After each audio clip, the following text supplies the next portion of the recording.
In 1983, Return of the Jedi gave us the first big screen look at the Ewoks of Endor. Just a year later, they got their own made-for-TV adventure in Caravan of Courage. And then, in 1985, came the darker, faster, and far more action-driven sequel, Ewoks: The Battle for Endor. Directed by Jim and Ken Wheat, and produced by George Lucas himself. The Battle for Endor is set shortly after Caravan of Courage. It follows young Sindel Tawani, played by Aubrey Miller, and her loyal Ewok friend Wicket, once again played by Warwick Davis. Unlike the warm fairy tale tone of the first Ewok film, this sequel wastes no time raising the stakes. The village is attacked, families are lost, and Sindel is thrust into a struggle for survival on Endor. New faces were added to the mix. Veteran actor Wilford Brimley plays Noah, a gruff but kind hermit who becomes Sindel's guardian, and in a surprising turn, Sian Phillips plays Chiral, an evil sorceress allied with marauders led by Terak.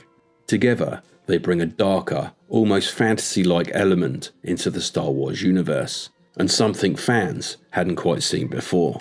The Battle for Endor leaned heavier on action and darker themes compared to its predecessor.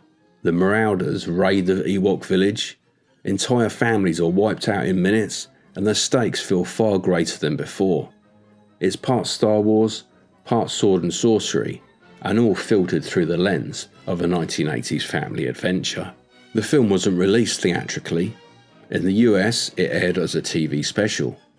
But across the pond in the UK, it thrived on VHS rental shelves, giving Star Wars fans a chance to return to Endor, without the Rebels or Darth Vader in sight. For years, fans only had old VHS and Laserdisc transfers.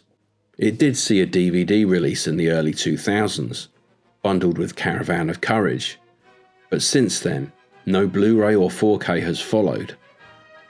Today, the best way to watch it is on Disney+, where both Ewok films are available. Like the original trilogy, the film relied on ILM's effects team, using matte paintings, stop motion, and model work to expand Endor beyond what was seen in Return of the Jedi. While made on a tighter budget, it still carried that Star Wars DNA.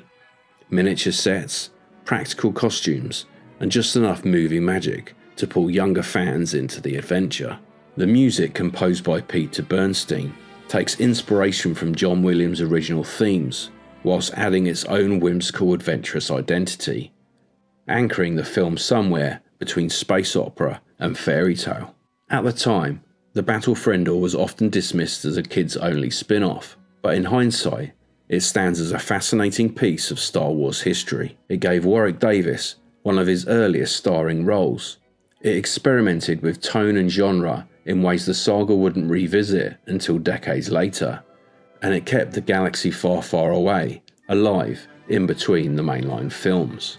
Today it's a cult oddity, part of the Star Wars universe, yet sitting on the edge of canon. And for fans who grew up with it on VHS or saw it on TV, it's a nostalgic trip back to an era when Star Wars lived on the small screen. So, where do you stand on Ewoks: The Battle for Endor? Do you see it as a forgotten gem of the Star Wars saga, or just a childhood curiosity best left in the 1980s? Let us know in the comments. As always, thanks for watching, and see you next time on Retro Reels.